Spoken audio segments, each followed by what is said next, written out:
Morning, guys.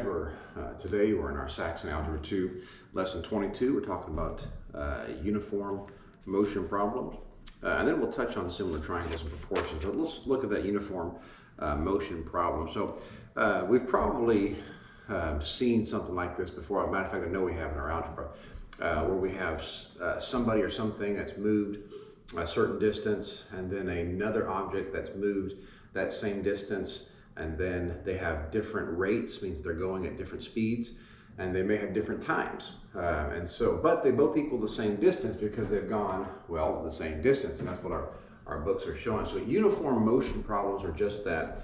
It's uniform motion, the same or the same as motion or distance.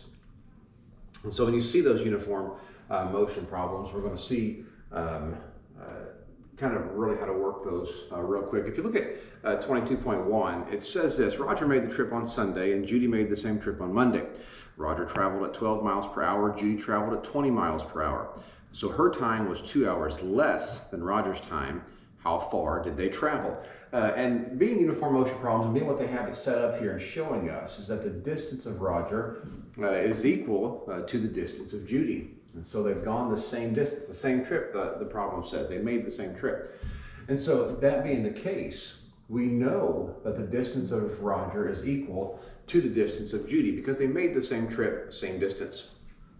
Now, what do we know about distance from our past algebras or past math? We know that distance equals rate times time, or the speed times the time. So hence, or therefore, the rate of Roger times the time of Roger is equal to the rate of Judy times the time of Judy, just because distance equals distance. Distance of Roger is distance of Judy, and rate and time are just another way to say distance. All right, then our book gives us a few things. It tells us that the rate of Roger was 12 miles per hour, and it also tells us that the rate of Judy was 20 miles per hour. And then it says that Judy made the trip or in 2 hours less, or Roger made the trip in 2 more hours than Judy. You can write it either way. You could say time of Judy is, the time of Roger minus 2, or you can say the time of Roger is the time of Judy plus 2. It'd be saying the same thing. So what do we do? Well, what we do is we take all of these and we plug them back into our base equation. And the distance equals distance is our base equation, but we broke that down to rate and time equals rate and time. All right, so the rate of Roger is going to be 12 times the time of Roger, which is the time of Judy, plus 2, equals the rate of Judy, which is 20, times the time of Judy. So you can probably see at this point, we're solving for the time of Judy. We're going to use our distributive property. So 12 TJ plus 24 equals 20 TJ. All right, I want to take this 12 TJ and move it over here, change sides, change signs. All right, so hence we have 24 is equal to 8 TJ. Divide by 8 on both sides. TJ equals 3. Now, and their whole question was not how fast did Judy make the trip. That's not the case there. What they're wanting to know is how far was the trip. So how do we figure that out?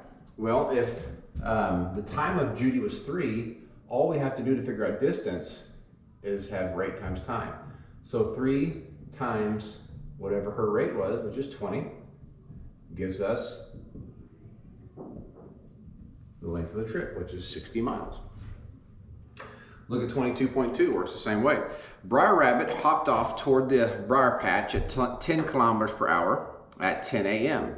At noon, Briar Wolf began the chase from the same starting point. If he caught Briar Rabbit at 2 p.m., how fast did he run? And so what we're looking at here are a couple things. Remember, the rabbit started here and then hopped off. The wolf started at the same point, is what our book tells us, and then caught the rabbit. And so if the rabbit is running, and then the wolf, even though it's later, takes off at the same point and runs and finally catches him, well then they've gone the same distance.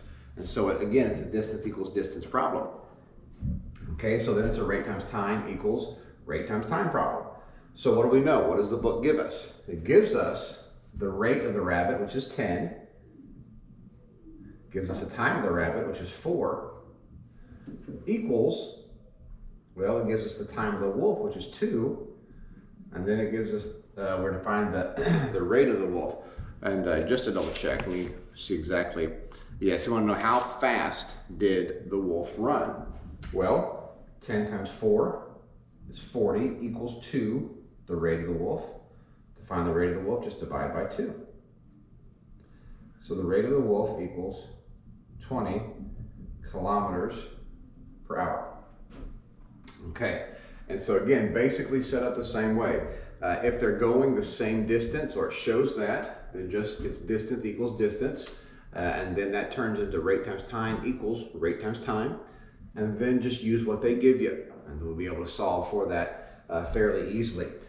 Okay, so let's look real quick at the second section of this lesson. There's no example problems with it, but it does talk about similar triangles and proportions. Now here's a set of similar triangles. We've seen this before. The triangles that are the same, they're congruent. It has 5, 7, and 8, and x, 9, and y. And so we need to find x and y. How do we do that? Well, we've been using a scale factor. Remember, we say 7 times some scale factor equals 9. And so we'd say that 7 times some scale factor equals 9. Well, the scale factor then is going to be 9 over 7. How do I know that? Well, because I just need to divide by 7 here and here until I get 9 over 7. Okay, and then I can see, if I do that, then I can say 5 times some scale factor is going to equal x. So what's our scale factor? Our scale factor is 9 over 7. So 5 times 9 over 7 equals x.